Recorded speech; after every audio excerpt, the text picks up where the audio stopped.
The impact of this ruling quickly spread beyond the courtroom. 3 states that used similar voter verification tools announced reviews of their algorithms to check for hidden bias. The National Association of Secretaries of State established a working group on algorithmic transparency, tasked with creating best practices for any state relying on automated systems to manage voter rolls. Congress also responded. The House Administration Committee, which oversees federal election law, scheduled hearings on algorithmic transparency. Congresswoman Crockett was invited to testify not as an attorney in litigation, but in her role as a legislator. Her testimony shifted the focus away from the single case toward the broader, structural challenge. The problem isn't just this one algorithm, Crockett explained. It's that our legal system hasn't kept up with the digital age. Algorithms can embed bias in ways traditional discovery rules simply don't catch. We need statutory requirements for algorithmic impact assessments before these systems are used in elections. We need clear standards for transparency that can't be dodged by clever technical design. Most of all, we must recognize that protecting civil rights in the digital era requires both legal expertise and technical expertise working together. Law schools immediately recognized the educational significance.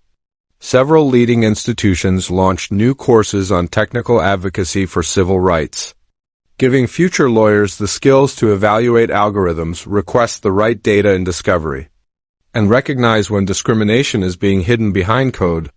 The Crockett case study quickly became core teaching material in these programs. Civil rights organizations also began to adapt. Instead of depending solely on legal strategies, they started building litigation teams with technical experts from day one.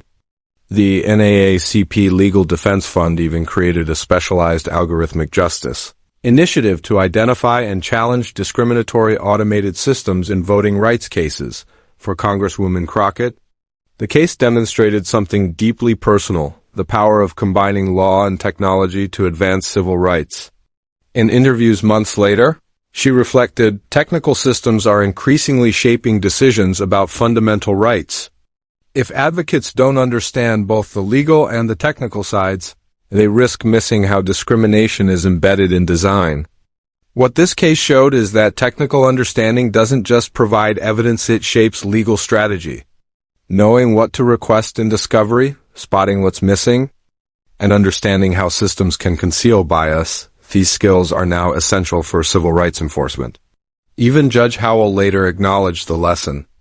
Speaking at a judicial conference on technology, she carefully avoided case details but reflected more broadly. This experience reminded me that judges must approach technical evidence with both skepticism and humility.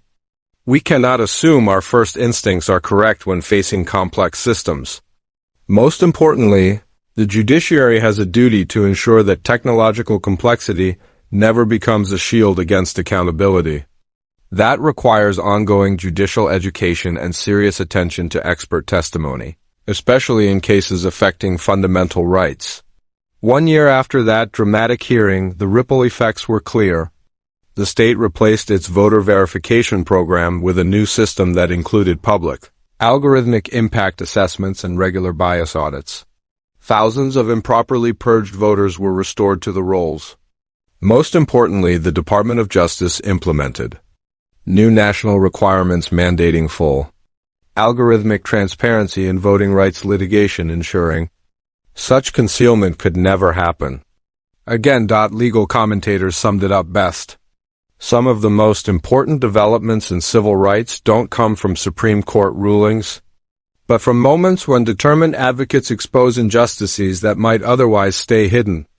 The day Congresswoman Crockett wiped the smile off Judge Howell's face with undeniable evidence was one of those moments. It reshaped not only a single case but the way our system confronts algorithmic discrimination in voting rights. If this story of technical evidence overcoming judicial doubt inspired you, don't forget to like this video and subscribe to our channel. Share it with someone interested in how modern civil rights advocacy requires both legal insight and technical expertise. The fight for algorithmic justice continues, and we'll be here covering the moments that matter. Inside the overflowing courtroom, the atmosphere was electric. Civil rights advocates filled the benches. Election administrators and technology specialists leaned in to listen closely, and law students scribbled notes for what their professors promised would be a landmark case study at the crossroads of technology. Democracy and judicial review. From the start, Judge Howell's tone was skeptical. Her questioning of Crockett's co-counsel had been sharp and often dismissive, framing the motion as little more than a fishing expedition. Many observers expected her to shut down Crockett just as she had done with countless attorneys before. But when Crockett herself rose to deliver her argument, the dynamic began to shift in ways nobody in the room had anticipated. "Your Honor," Crockett began with deliberate calm, "our request isn't based on speculation. We have concrete technical indicators that show key algorithm documentation is still missing." Howell's expression hardened as she cut in. "Congresswoman Crockett, the government has certified it has produced all relevant records. What proof do you have to say otherwise?" Instead of diving straight into legal jargon, Crockett surprised the entire courtroom with a strategy no one had seen coming. "If I may." "Your Honor," Crockett began carefully, "I'd like to start from a technical angle. The partial code we've received contains reference calls to outside modules that weren't included in the government's production. These missing modules appear to house the weighting factors used to decide which voters were flagged for removal." For the first time, Judge Howell leaned forward slightly. Unlike many federal judges, she had a strong background in digital evidence and cybersecurity from her years before joining the bench. That experience gave her a deeper technical perspective on arguments like this. "Even if those modules exist," "Counselor," Howell interjected, "what proof do you have that they're discriminatory? Technical systems reference external libraries all the time. That's not evidence of concealment." Crockett nodded, acknowledging the point. "You're absolutely correct, Your Honor. Most systems do call external libraries. But in this case, we've identified specific API calls to a module labeled demographic underscore under underscore relator that the government hasn't produced. And within those calls, we found variable names like race underscore proxy and ethnic underscore indicator. That strongly suggests these factors were being considered in the purge algorithm." Howell's expression changed, no longer dismissive but curious. "Those names are interesting, Congresswoman. But names alone don't prove how the system functioned. Developers often use sloppy or misleading naming conventions." "I agree with you completely," Crockett replied smoothly, building on the judge's skepticism instead of resisting it. "Variable names by themselves wouldn't justify our motion. But we also uncovered log files showing that 83.6% of the voters flagged for removal lived in predominantly minority census blocks, even though those blocks only make up 24.2% of the state's population. That extreme disparity is what led us to dig deeper." Judge Howell frowned. "Disparities don't automatically prove intentional discrimination, Congresswoman. There could be legitimate explanations for those numbers." "That's exactly why we need the missing modules, Your Honor," Crockett countered. "Without them, we can't determine whether lawful factors or unlawful ones produce those results." At that moment, DOJ Attorney Sarah Jenkins rose from her seat. "Your Honor, the government has already certified that it turned over all relevant documentation. Counsel's claims about missing modules are pure speculation without any foundation." Howell nodded, seeming to agree. "Ms. Jenkins makes a fair point. Congresswoman, you're asking this court to compel production of files the government swears don't exist or aren't relevant? What actual evidence do you have that challenges their certification?" This was the pivotal moment. Crockett paused, measuring her words. "Your Honor, we believe the government certification is, at minimum, incomplete." Her calm delivery contrasted with the gravity of her claim. In federal court, even hinting that DOJ attorneys had misled the bench was extraordinary. Howell's eyes narrowed. "That is a serious allegation, Congresswoman. Are you accusing the Department of Justice of making false statements to this court?" "I'm not accusing anyone of bad faith," Crockett clarified. "What I'm saying is that there's a clear gap between what the government says it has produced and what outside evidence shows exists. That gap cannot be ignored." The judge's skepticism sharpened. And your evidence for this? Crockett's voice stayed steady. 3 indicators, Your Honor. First, the unexplained code references we already discussed. Second, a FOIA response from another federal agency that explicitly mentions the demographic underscore under underscore relator module, proving it exists.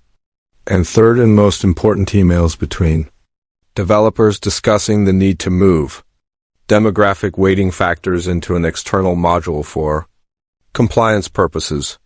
This last point drew a visible reaction from Judge Howell. You have emails referencing deliberate separation of demographic data? Why didn't you include those in your initial filing? Because we only obtained them yesterday through a public records request, Crockett answered.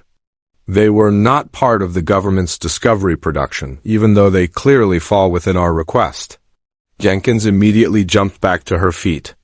Your Honor, the government has no knowledge of these so-called emails. Without reviewing them, we can't respond to counsel's description. Judge Howell turned back toward Crockett. Do you have these emails with you, Congresswoman? Yes, Your Honor, Crockett said, reaching toward her briefcase. Then she paused. Before I hand them over, I want to be clear. Our intention isn't to embarrass the Department of Justice.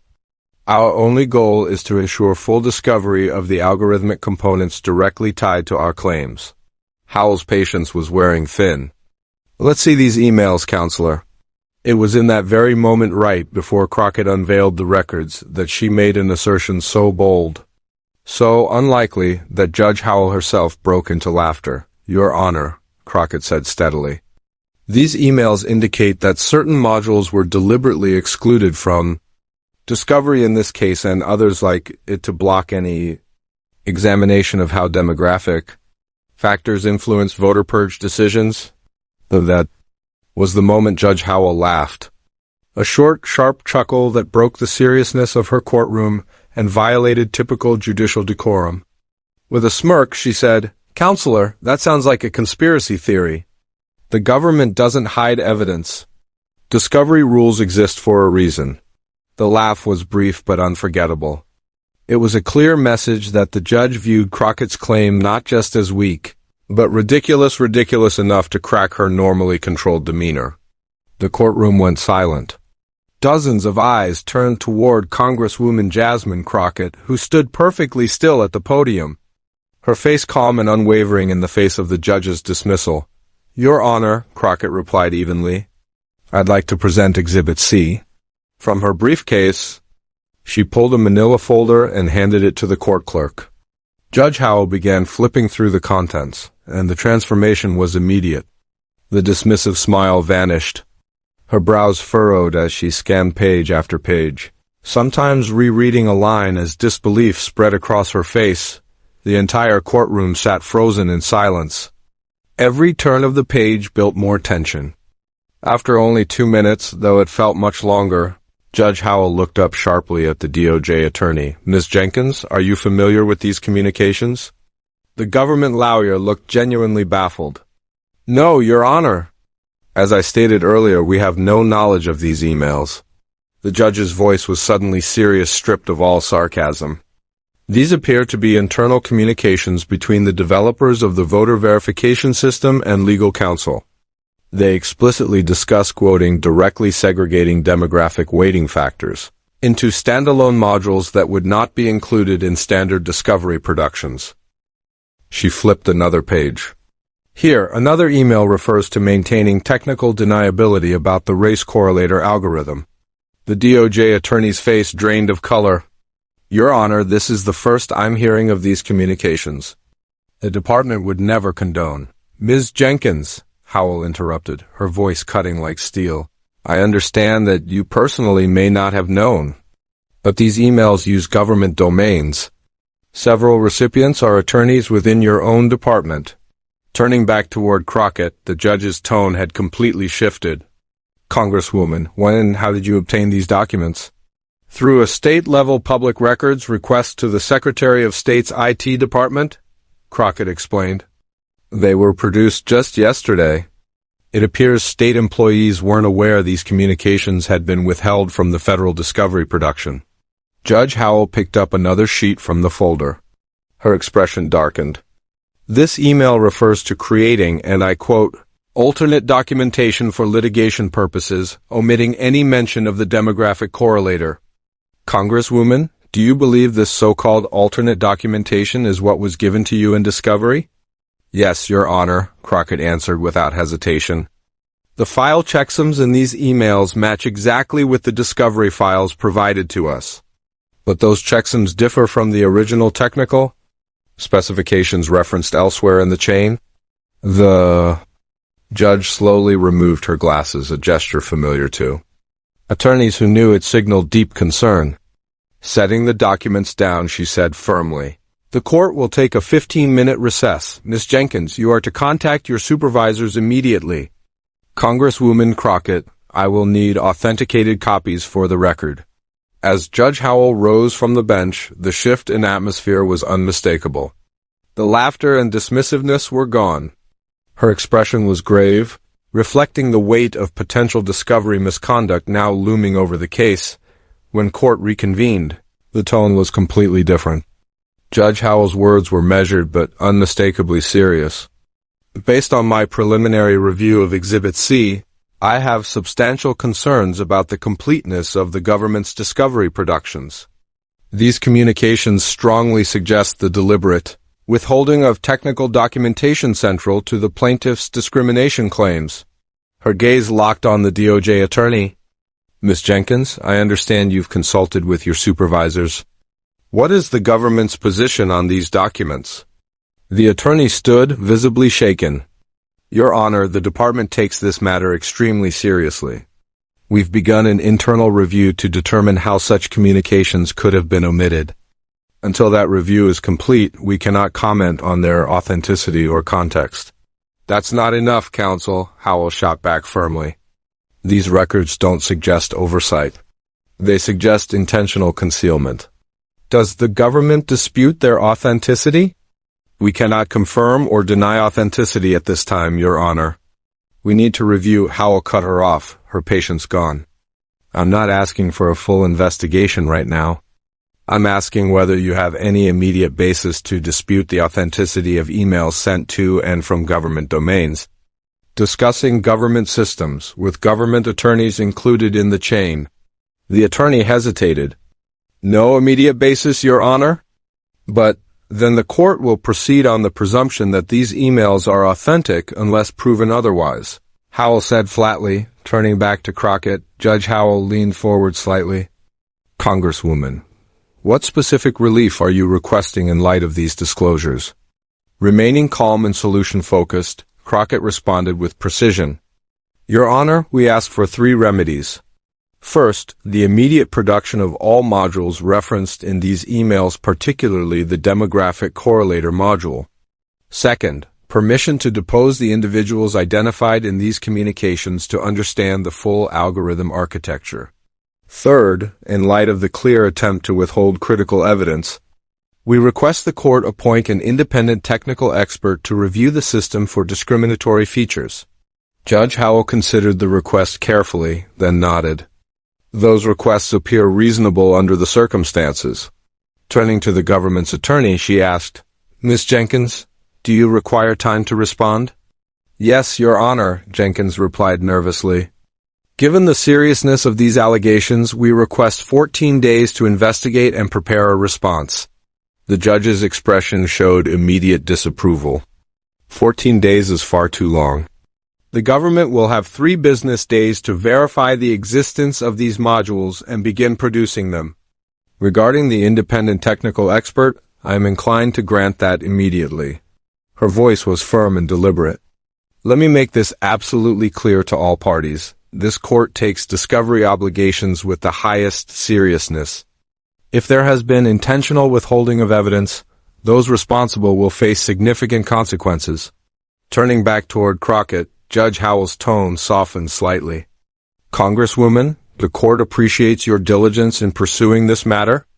Your technical knowledge and persistence have brought to light what appears to be a significant discovery failure, something that might otherwise have gone unchallenged. It was a striking reversal. Just minutes earlier, Judge Howell had laughed at Crockett's claims. Now she was openly acknowledging the Congresswoman's expertise and the importance of her evidence. Observers in the courtroom understood they were witnessing something remarkable, a federal judge fundamentally changing course in real time. Persuaded by evidence that could no longer be dismissed, the impact stretched beyond that single hearing. What began as a routine discovery dispute had grown into a profound debate about transparency, accountability, and the role of algorithms in voting rights cases. By the next morning, Judge Howell issued a formal written order that expanded on her bench rulings. The order appointed Dr. Eleanor Chen, a nationally respected computer scientist known for her work on algorithmic bias, as the court's independent expert. It also mandated preservation of all communications tied to the voter verification system and scheduled a full, evidentiary hearing on the apparent discovery violations. Most striking of all, the order contained an unusual acknowledgement. The court notes that but for counsel's technical expertise and diligent investigation, the apparent concealment of algorithmic components may have succeeded, potentially preventing plaintiffs from proving their claims regardless of merit. This recognition sent shockwaves through the legal community. The National Law Journal quickly ran a headline piece titled, "Technical Expertise Meets Legal Advocacy: How Congresswoman Crockett Exposed Algorithmic Concealment. Law. Schools with Technology Clinics," began citing the case as a model of why technical literacy is now essential for effective civil rights advocacy. Within days, the Department of Justice announced a sweeping internal review to understand how such critical algorithmic documents had been omitted from discovery. The Inspector General launched an investigation across all pending voting rights cases to ensure no similar concealments had occurred. Several DOJ attorneys involved in voting rights litigation were placed under review. The DOJ's Civil Rights Division then issued updated discovery guidance. The memo stated clearly, all components of systems used for voter roll maintenance must be disclosed in discovery, including any modules or code that process or analyze demographic data, regardless of how such components are structured or labeled. Legal technology experts quickly recognized the broader implications. Stanford law professor Jennifer Martinez commented, "This case shows how traditional discovery procedures often fail when algorithms are involved. Technical systems can be designed in ways that hide discriminatory features, making specialized expertise essential for enforcing civil rights laws effectively." 2 weeks later, Dr. Chan submitted her preliminary expert report. While filed under seal, the court released a public summary. Her findings confirmed what Crockett had suspected all along.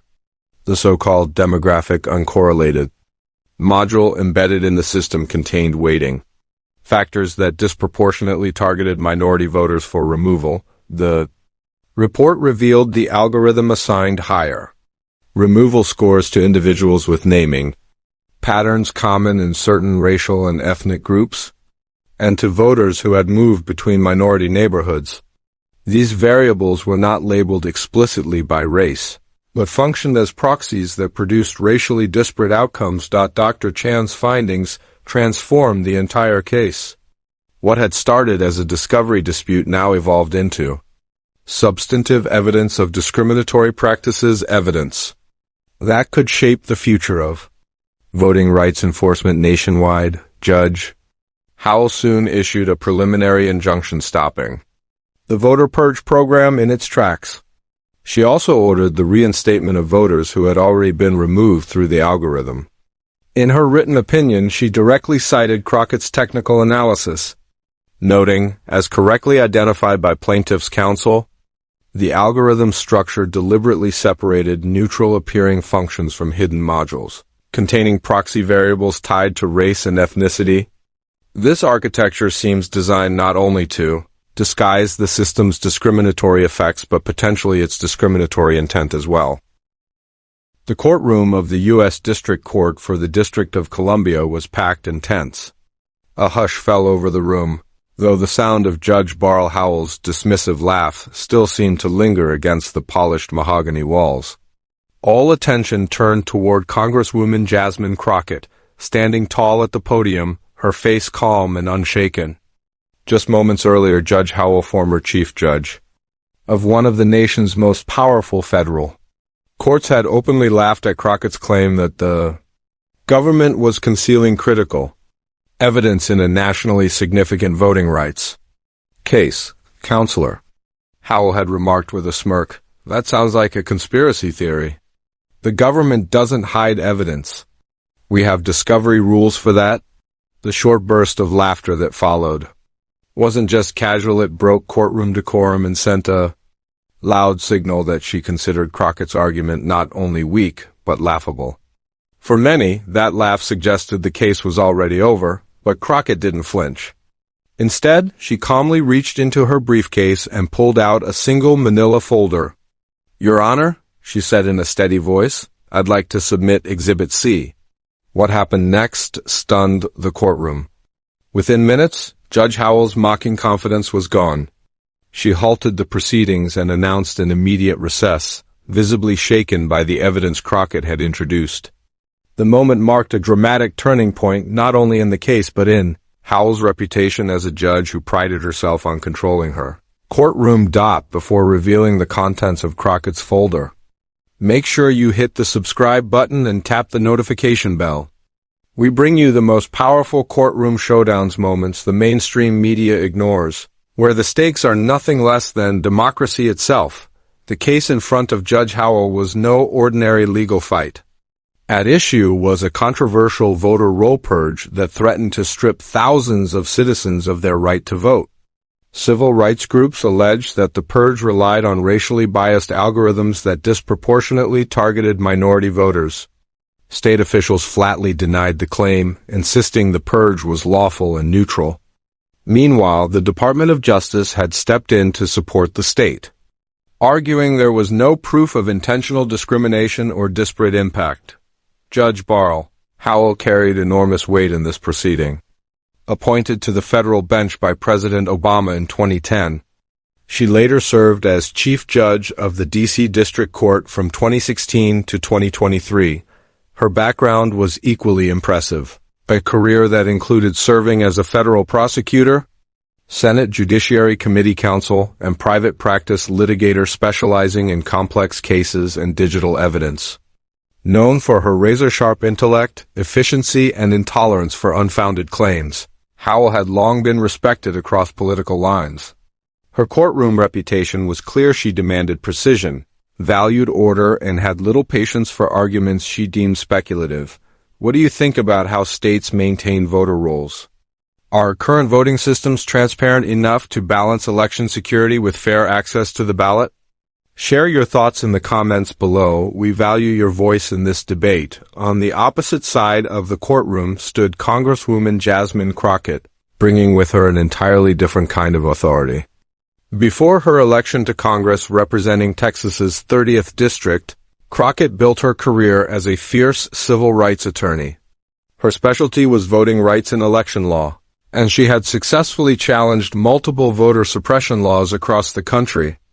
She was known for her ability to translate complex technical evidence, statistical data, algorithms, and digital systems into clear, compelling courtroom arguments. Though now serving in Congress, Crockett had gained special approval to represent the civil rights groups, in this case pro bono, calling it a fight too important to ignore. Her decision drew mixed reactions. Critics claimed her dual role as legislator and lawyer blurred ethical lines, while supporters praised her commitment to protecting democracy from both the legislative and legal fronts. That day, the legal battle centered on discovery. Crockett's team had filed a motion to compel production of algorithmic data tied to the purge, arguing they could not expose discriminatory practices without access to the system's technical records. State officials and DOJ attorneys pushed back, saying every relevant document had already been turned over.